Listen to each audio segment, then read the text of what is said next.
ಇವತ್ತು ಕಾಲೇಜ್ ಮುಗಿಸ್ಕೊಂಡು ಮನೆಗೆ ಹೋಗೋಷ್ಟೊತ್ತಿಗೆ ಆಲ್ರೆಡಿ 5:30 ಆಗ್ಬಿಟ್ಟಿತ್ತು. ಹೋಗಿ ನೋಡೋಷ್ಟೊತ್ತಿಗೆ ಆಲ್ರೆಡಿ ಯೋಕ್ಷಿತ್ ಆಟ ಆಡ್ತಾ ಇದ್ದ ಅವ್ರ ಚಿಕ್ಕಿ ಜೊತೆ. ನೆಕ್ಸ್ಟ್ ಮಂತ್ ಯೋಕ್ಷಿತ್ ಬರ್ಡೇ ಸೆಲೆಬ್ರೇಷನ್ ಇರೋದ್ರಿಂದ ಅದಕ್ಕೋಸ್ಕರ ಪ್ಲಾನಿಂಗ್ ನಡೀತಾ ಇತ್ತು. ಹಾಗಾಗಿ ನಾನು ಮತ್ತು ಮಾನ್ಯ ಪ್ಲ್ಯಾನ್ ಮಾಡ್ಕೊತಾ ಇದ್ವಿ. ಫೋನಲ್ಲಿ ಸ್ವಲ್ಪ ಸಾಂಗ್ಸ್ಗಳನ್ನು ಮತ್ತು ಗೇಮ್ಸ್ಗಳನ್ನೆಲ್ಲ ಸರ್ಚ್ ಮಾಡಿ ಯಾವ್ದು ಚೆನ್ನಾಗಿರುತ್ತೆ, ಯಾವ್ದು ಬೆಟರ್ ಆಗಿರುತ್ತೆ ಅಂತ ಪ್ಲ್ಯಾನಿಂಗ್ ನಡೀತಾ ಇತ್ತು. ಆವಾಗ ಬಂದ್ಬಿಟ್ಟು ಯೋಕ್ಷಿತ್ ಈ ಥರ ನಮ್ಮನ್ನ ಡಿಸ್ಟರ್ಬ್ ಮಾಡ್ತಾ ಇದ್ದ.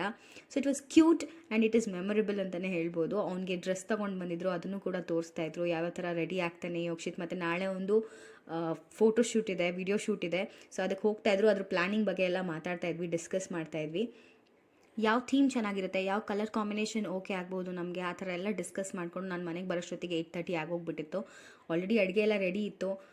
ಚಿಗ್ಡಿಕಾಯಿ ಪಲ್ಯ, ಮುದ್ದೆ, ನನ್ನ ಫೇವ್ರೇಟ್ ಬೆಂಡೆಕಾಯಿ ಸಾಂಬಾರು ಎಲ್ಲ ರೆಡಿ ಮಾಡಿ ಇಟ್ಟಿದ್ರು. ನಮ್ಮಮ್ಮ ನಾನು ಅಡುಗೆ ಮಾಡಿಲ್ಲ ಅಂತ ನನಗೆ ಚಮಕ್ ಕೊಟ್ಟರು. ಊಟ ಎಲ್ಲ ಮುಗಿದ್ಮೇಲೆ ಕೆಲಸ ಇದ್ದಿದ್ದರಿಂದ ಒಂದು ಬ್ಲ್ಯಾಕ್ ಕಾಫಿ ಕುಡಿದು ನಾನು ಕೆಲಸ ಸ್ಟಾರ್ಟ್ ಮಾಡಿದೆ.